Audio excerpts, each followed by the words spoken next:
نحمده ونصلي على رسوله الكريم اما بعد فاعوذ بالله من الشيطان الرجيم بسم الله الرحمن الرحيم رب اشرح لي صدري ويسر لي امري واحلل عقدة من لساني يفقهوا قولي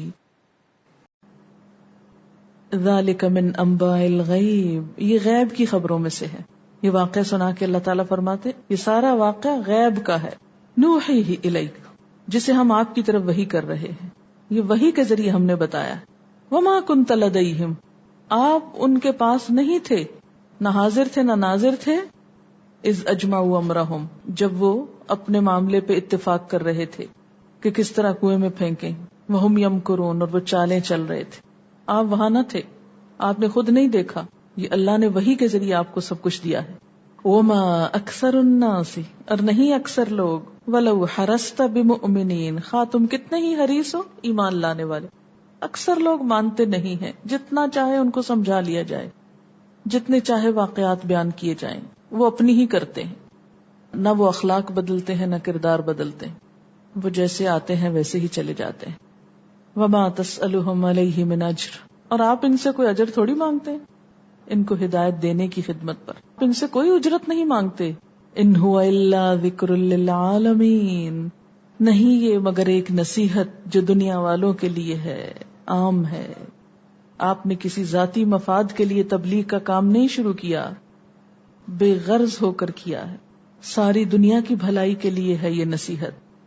اس سے ٹکرانے اور اس کے ساتھ ہٹ دھرمی کرنے کی آخر کیا وجہ ہے؟ وَكَأَيٍّ، اور کتنی ہی، من آیت، نشانیوں میں سے، فی السماوات والارض، آسمانوں میں اور زمین میں، یمرون، وہ گزرتے ہیں، علیہا، ان پر، وہم، اور وہ، عنہا موردون، ان سے منہ موڑے ہوئے ہیں۔ آسمان و زمین میں پھیلی ہوئی کتنی ہی نشانیاں ایسی ہیں جن پر سے لوگ روز گزرتے ہیں، لیکن ان میں غور و فکر نہیں کرتے، ان سے منہ موڑ کر چلے جاتے ہیں۔ اس کی وجہ کیا ہے؟ کہ انسان ماننا نہیں چاہتا، اور نہ ماننے کا سبب باہر نہیں، خود انسان کے اندر ہے۔ جو شخص اللہ تعالی سے تعلق رکھتا ہو، اپنی زندگی میں اللہ تعالی کی ضرورت محسوس کرتا ہو، پھر ہو نہیں سکتا کہ وہ شخص اللہ تعالی کی بنائی ہوئی کسی چیز کو غور سے نہ دیکھے اور اس چیز میں اپنے رب کو نہ پائے۔ اللہ تعالیٰ اپنے بندوں سے شکوہ کر رہے ہیں، کتنی ہی نشانیاں ہیں آسمانوں میں، زمین میں، جو لوگوں کو نظر تو آتی ہیں لیکن وہ ان کو دیکھی اندیکھی کر دیتے ہیں اور منہ موڑ کر چل دیتے ہیں۔ ہم اپنے بارے میں بھی سوچیں کہ جب تک قرآن سے تعلق نہیں ہوا، کائنات بس ایک کائنات ہی نظر آئی، اس کے کوئی معنی نظر نہیں آئے، آسمان کو دیکھ کر کچھ یاد نہیں آیا، زمین پہ پھیلی ہوئی طرح طرح کی چیزیں ہمیں اپنی ضرورت کے لیے تو متوجہ کرتی رہیں، لیکن اللہ کی قدرت کے کرشمے کے طور پر ہم ان کی طرف متوجہ نہ ہوئے۔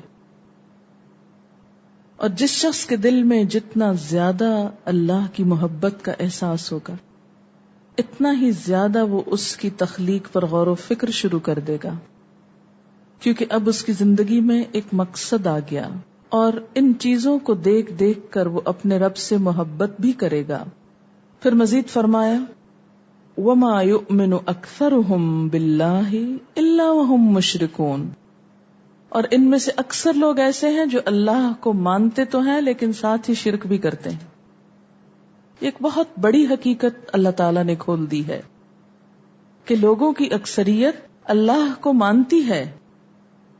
آپ دیکھیں بسا اوقات جو کسی بھی دین پر نہیں وہ بھی اللہ کو تو مانتے ہیں لیکن اس کے ساتھ ساتھ دوسروں کو بھی اس کا شریک ٹھہرا دیتے ہیں.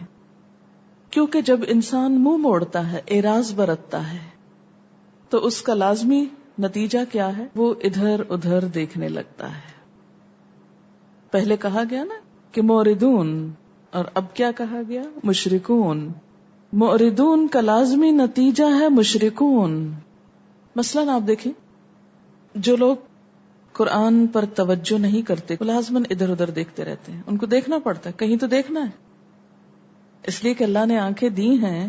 اصل چیز نظر نہیں آتی تو کچھ اور دیکھتے ہیں اور اپنے وقت کو ضائع کرتے ہیں. تو ان کا یہ وقت ایک بالکل بیکار ایکٹیویٹی میں گزرتا ہے. وہ یہاں بیٹھ کر بھی کچھ نہیں پاتے، کچھ نہیں سیکھتے، وقت بھی ضائع کرتے ہیں، انجام میں بھی نقصان اٹھاتے ہیں. اس کے برعکس جو شخص اللہ کی کتاب میں سنجیدہ ہو اسے اور کچھ نظر بھی نہیں آتا کہ کیا ہو رہا ہے، کہیں اور نگاہ اٹھتی ہی نہیں، کوئی اور چیز متوجہ کرتی ہی نہیں، بلکہ اگر کوئی اور چیز راستے میں آنے لگے، رکاوٹ بننے لگے تو ریزسٹ کرتا کہ یہ ہٹ جائے، کہ مجھے صرف اللہ کی کتاب میں ڈوبنا ہے. تو جو لوگ اللہ کی عظمت کو نہیں پاتے، ان کی نگاہیں فوکس نہیں ہوتی، پھر وہ ادھر ادھر بھٹکتے ہیں، پھر وہ شرک کرتے ہیں. جو اللہ کی قدر نہیں پہچانتا، وما قدر اللہ حق قدرہ، تو پھر وہ دوسروں کو اپنا سہارا سمجھتا ہے اور یہیں سے شرک کی ابتدا ہو جاتی. تو ہمیشہ سے انسان جس گمراہی کا شکار رہے ہیں وہ اللہ تعالی کے انکار کی گمراہی نہیں، شرک کی گمراہی ہے. اور شرک ہی سب سے بڑا گناہ ہے. ہم تھوڑا سا اس بات کو یوں محسوس کر سکتے ہیں کہ مثلاً آپ کسی سے بات کر رہے ہیں اور کوئی شخص آپ کی طرف توجہ کرنے کی بجائے کہیں اور دیکھ رہا ہے. 1-to-1 بیس پر کبھی آپ کسی سے بات کریں. اچھا آپ تو کیا بچے، اگر بچے کی بات آپ اس کی طرف منہ کر کے رخ کر کے توجہ کر کے ساری نہیں سنے تو وہ بھی رونے لگتا آپ میری بات نہیں سن رہے، اور وہ چپ ہو جاتا ہے کہ اور نہیں بتاؤں گا کہ آپ نے سنی نہیں. تو اللہ رب العزت کی ذات جب وہ اہم نہیں ہماری نگاہوں میں، اور چیزیں امپورٹنٹ ہیں، تو اس کی محبت کہاں سے ہمیں مل سکتی؟ پھر اس سے انعام کیسا مل سکتا ہے؟ ہمارے دلوں میں کوئی اور ہو اور توقع اس سے رکھیں کہ وہ ہمیں اپنے قریب کر لے اور اپنے اعلیٰ ترین مقام جنت تک پہنچا دے. بھلا یہ کیسے ممکن ہے؟ افامنوا ان تأتیہم غاشیۃ من عذاب اللہ، کیا بھلا وہ امن میں آ گئے، بے خوف ہو گئے، مطمئن ہو گئے؟ کس بات سے؟ ان تأتیہم غاشیۃ من عذاب اللہ، کہ آئے ان کے پاس ڈھانپ لینے والی اللہ کے عذاب میں سے کوئی چیز. یعنی جو لوگ خدا سے بے نیازی برت رہے ہیں، اس کے ساتھ شرک کر رہے ہیں، دوسروں میں جا الجھے ہیں، ان کو ڈر نہیں لگتا کہ انہیں خدا کے عذاب کی کوئی بلا نہ دبوچ لے؟ او تأتیہم الساعۃ بغتۃ، یا کہیں اچانک قیامت کی گھڑی نہ ان پہ آ جائے. اس کا اصل مقصد کیا ہے؟ لوگوں کو چونکانا کہ وہ دنیا میں بے فکر ہو کر نہ جئیں. وَهُمْ لَا يَشْعُرُونَ، اور وہ شعور بھی نہ رکھتے ہوں. یعنی اللہ کا عذاب اللہ کو اس طرح غضبناک کرنے والوں پر جلد ہی ٹوٹ سکتا ہے، لیکن لوگوں کو اس کا احساس ہی نہیں ہوتا کہ ان کے ساتھ کیا بیتنے والی ہے. قل، آپ کہہ دیجئے، ہذہ سبیلی، یہ میرا راستہ ہے. کون سا؟ توحید کا. ادعو الی اللہ، میں اللہ کی طرف بلاتا ہوں. کس کے ساتھ؟ علی بصیرتن، بصیرت کے ساتھ. بصیرت کہتے ہیں دانائی کو، دل کی روشنی کو. میں اللہ کی طرف بلاتا ہوں پورے شرح صدر کے ساتھ، پورے دل کی تسلی کے ساتھ، پوری دلیل کے ساتھ. انا، میں، ومن اتبعنی، اور جو میری پیروی کریں وہ بھی. میرا راستہ تو یہ ہے، میں اللہ کی طرف بلاتا ہوں، اور جو میری پیروی کرتے ہیں وہ بھی اللہ کی طرف بلاتے ہیں. کس طرح، کس چیز پر بیس کرتے ہوئے؟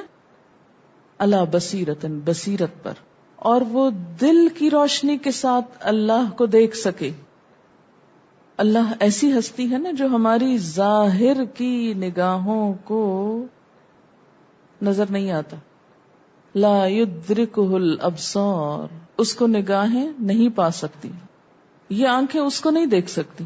ایک چیز اس کو دیکھ سکتی ہے، اور وہ کیا ہے؟ دل کی بصیرت، کہ ہاں وہ ہے. اور بہت سے لوگ جو چیز نظر نہیں آتی اس کا انکار کر دیتے ہیں، مگر جن کے دل کی روشنی زندہ ہو اور وہ جو رب کو پالے، پھر وہ اس کا انکار نہیں کر سکتے، اور نہ ہی کسی کو اس کے ساتھ شریک کر سکتے ہیں. ان کے دل میں اس کی عظمت کا احساس پوری طرح جم جاتا ہے. وسبحان اللہ، اور پاکی اللہ کے لیے. وما انا من المشرکین، اور میں مشرکین میں سے نہیں ہوں. یہاں پر ایک بات یاد رکھیے کہ پیغمبروں نے اپنے مشن کو، پیغمبروں کا مشن کیا تھا؟ ادعو الی اللہ. اس کو بصیرت کے ساتھ اختیار کیا، رواجی طور پہ نہیں. اس کا کیا معنی ہے؟ کہ جب انہوں نے لوگوں کو اللہ کی طرف بلایا تو اس لیے نہیں کہ ایک رواج ہے بلانے کا، کوئی رسم نہیں نبھائی انہوں نے کہ سب کر رہے ہیں چلو ہم بھی کر لیتے ہیں یہ کام، بلکہ پورے شعور اور احساس کے ساتھ، دل کی روشنی کے ساتھ، بصیرت کے ساتھ اور دلیل کے ساتھ لوگوں کو اللہ کی طرف بلایا. آپ دیکھیں کہ کسی بھی چیز کی دعوت آپ دوسروں کو اسی وقت دے سکتے ہیں جب اس پر آپ خود پوری طرح مطمئن ہو کہ مجھے عام انسانوں کی طرح نہیں جینا، مجھے تو اللہ کی قربت میں جینا، اور صرف خود نہیں جانا، اوروں کو بھی لے کے چلنا ہے اس راستے میں. لہذا میرا طریقہ زندگی مختلف ہے اس طریقہ زندگی سے.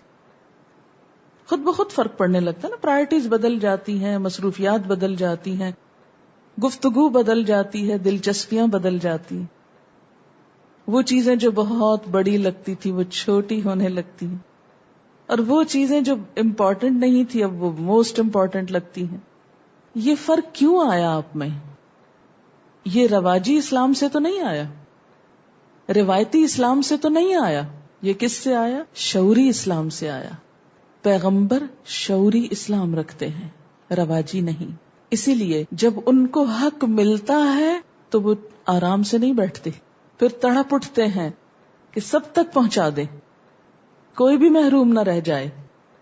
لیکن رواجی مسلمان وہ اس کو ایک دیوانگی سمجھتے ہیں، یہ بھی کوئی کرنے کا کام. پیغمبروں کے پیروکار، پیغمبروں کو فالو کرنے والے دین کو رواج کے طور پہ نہیں لیتے. وہ صرف بائی برتھ مسلمان نہیں ہوتے، وہ شعور کی سطح پہ لیتے ہیں، کانشیس کے ساتھ، پورے احساس کے ساتھ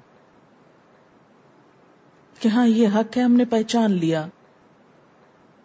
اسی وجہ سے آپ دیکھتے ہیں کہ جو کانورٹس ہوتے ہیں نا، ان کا انداز ہی کچھ اور ہوتا ہے جینے کا، ہر چیز کا. وہ اتنے بولڈ ہوتے ہیں کہ ہر چیز کو اختیار کر لیتے.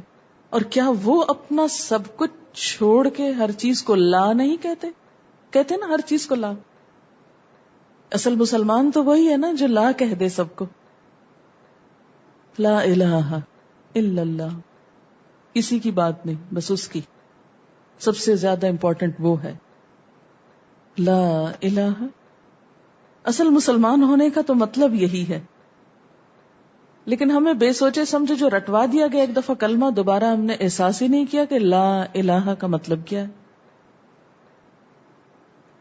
تو جب تک لا نہ کہہ دیں سب کو، لا کا کیا مطلب انگریزی میں؟ نو. جب تک پورے معاشرے کو نو نہ کہہ دیں، نو. لیکن ہم کتنی چیزوں پہ نو کہتے ہیں. ہم اپنے رسم و رواج، طور طریقوں، معاشرے کی باتوں، پسند، پرائرٹیز، ان میں سے کتنی چیزوں کو نو کہتے ہیں جب اللہ کا حکم سامنے آ جاتا ہے. یہاں یس ہے اور وہاں نو. ہمارا حال الٹ ہے، وہاں یس ہے اور یہاں نو. اللہ تعالیٰ یہ نہیں ہو سکتا، یہ تو بہت مشکل، یہ نہیں کر سکتے ہم. یہ بلا کیسے ہو سکتا؟ تو اصل مسلمان کون ہے؟ جو یہاں یس کہے اور وہاں نو کہہ سکے. اسی نے دراصل پڑھا ہے لا الہ الا اللہ. اور اگر یہ نہیں تو پھر کیا ہے؟ وما انا من المشرکین، اس کا اپوزٹ ہے، یہی شرک. وسبحان اللہ، اور پاک ہے اللہ، پاکی اللہ کے لیے ہے، اور میں مشرکین میں سے نہیں ہوں. میں کسی کو اللہ کے مقابل نہیں لا سکتا. اور یہ سبحان اللہ کہنا بھی صرف رواجی کلمہ نہیں ہے کہ آپ تسبیح پڑھ رہے ہیں. سبحان اللہ بہت عظیم کلمہ ہے جس میں اللہ کی پاکی ہر شرک سے، ہر عیب سے، اور کہنے والوں کے ہر اس قول سے جو وہ ناحق کہتے ہیں. اسی لیے حدیث میں آتا ہے سبحان اللہ نصف المیزان، آدھا میزان ہے سبحان اللہ. والحمد للہ یملأہ، اور الحمد للہ ساتھ کہہ دیا جائے تو اس کو بھر دیتا ہے. اتنی بھاری کلمہ ہے یہ آیت جو ہے اپنے پاس الگ سے نوٹ کر لیں اور کہیں لکھ کر لگا لیں. ہاذہ سبیلی، میرا راستہ تو یہ ہے. اگر ہے تو بھائی، اگر نہیں تو بے شک نہ لکھیں، کوئی جبر نہیں ہے، ہم فورس نہیں کرتے. لیکن اگر ہے تو لکھ لیں ہاذہ سبیلی، یہ میرا وے آف لائف ہے، یہ میری پرائرٹیز ہیں، مجھے اس طرف کو جانا ہے. کس طرف کو؟ ادعو الی اللہ، سب کو اللہ کی طرف بلانا ہے. اور کس طرح؟ علی بصیرت، پوری روشنی کے ساتھ، پورے کانفیڈنس کے ساتھ، پورے یقین کے ساتھ، پورے دل کے اطمینان کے ساتھ. اور اس راستے میں چلتے ہوئے جو بھی میرے ساتھ مل جائیں، ومن اتبعنی، ان کو بھی یہی روشنی چاہیے ہوگی. ورنہ جس کو یہ روشنی نہ ملے وہ راستے میں ہی رہ جائے گا، وہ ساتھ نہیں چل سکتا. اس راستے میں آپ کے ساتھی وہی بنیں گے جن کو یہ روشنی نصیب ہو جائے گی، یہ بصیرت مل جائے گی. اور جنہیں یہ بصیرت نہ ملی وہ ساتھ نہیں دے سکتے، وہ پیچھے رہ جائیں گے.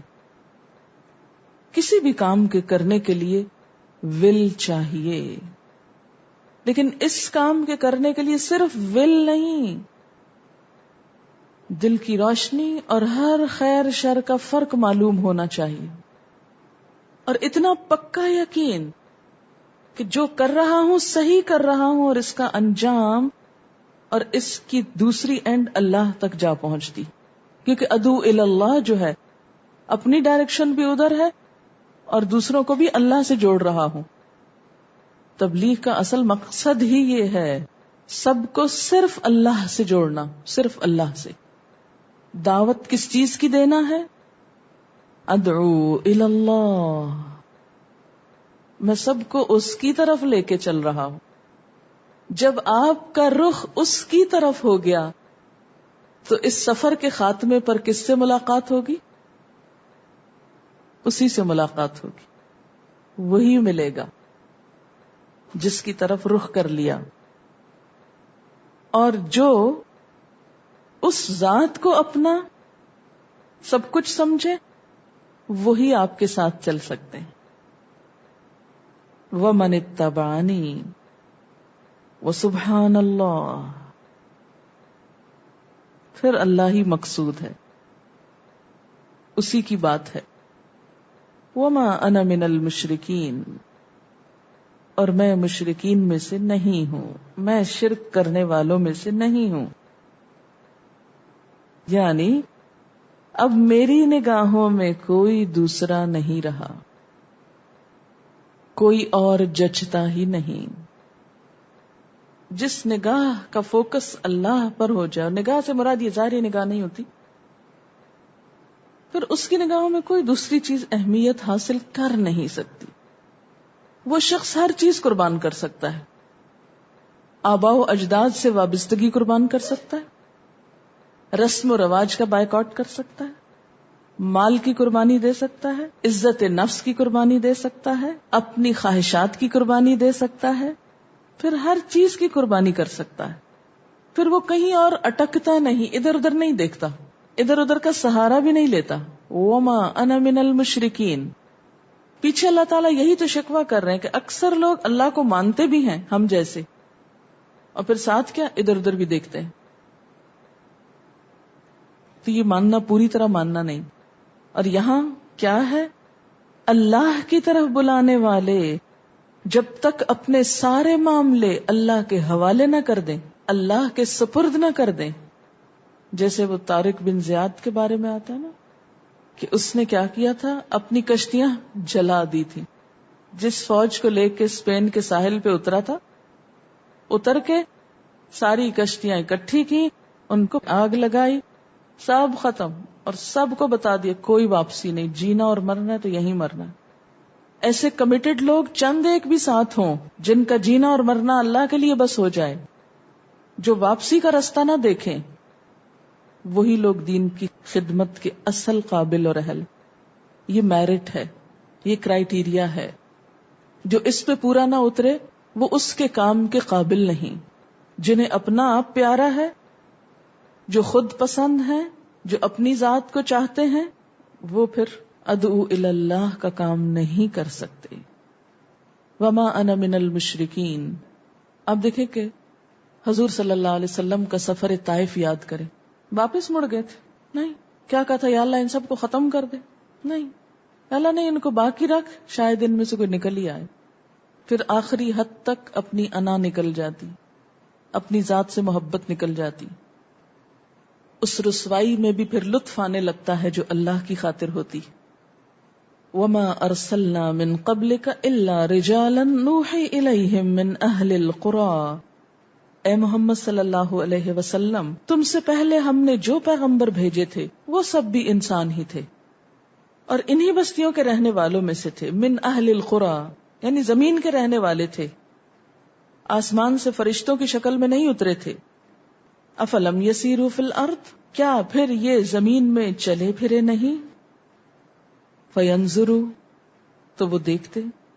کیف کان عاقبۃ الذین من قبلہم، کیا ہوا، کیسے ہوا انجام ان لوگوں کا جو ان سے پہلے گزرے.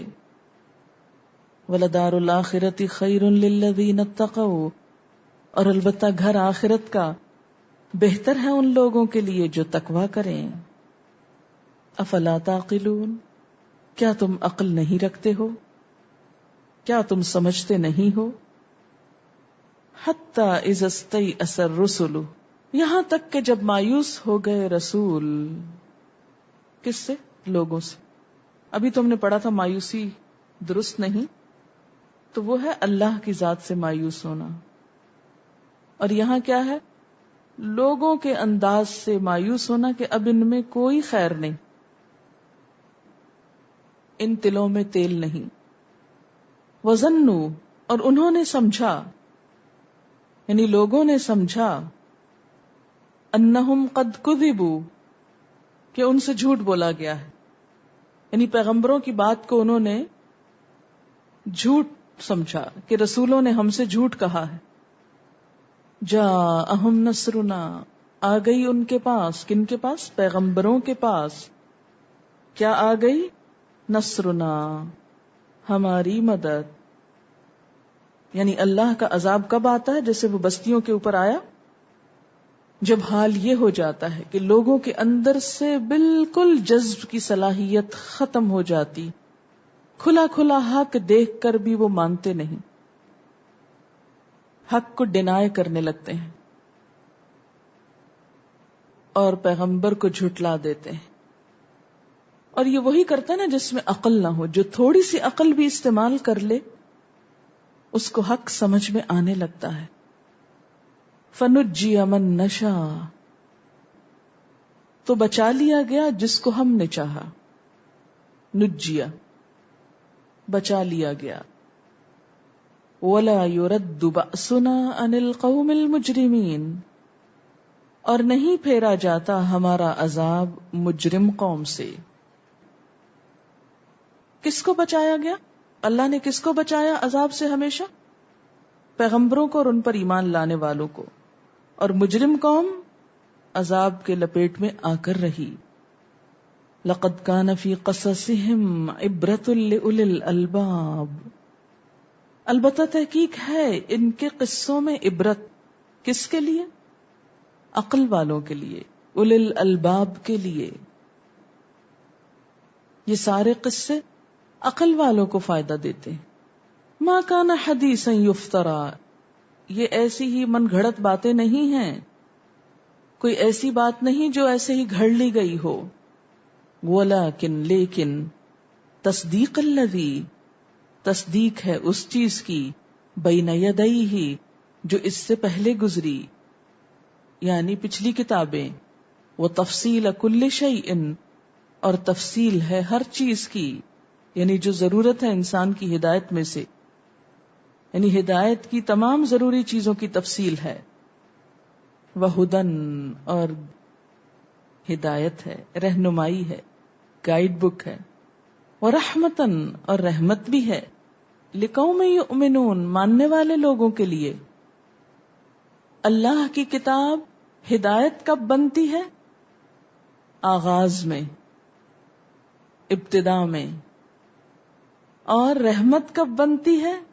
انجام میں. جو اللہ کی کتاب کو ہدایت سمجھ کر اپنا لیں، لے لیں، ان کا انجام رحمت ہے. پھر وہ رحمت کی پناہ میں آ جائیں گے.